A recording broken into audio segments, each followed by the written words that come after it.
Anunsyo ni Pangulong Ferdinand R. Marcos Jr. na magkakaroon ng malakihang bawas presyo sa mga produktong petrolyo simula bukas, April 14. Ayon sa Pangulo, aabot sa higit 20 pesos ang ibababa sa presyo ng kada litro ng diesel.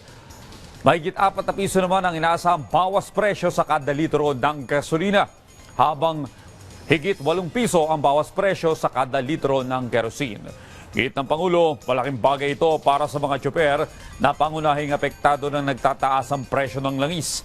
Dagdag pa ng Pangulo, patuloy ang mga hakbang ng pamahalaan upang maibsan ang epekto sa bansa ng kasalukuyang tensyon sa Middle East.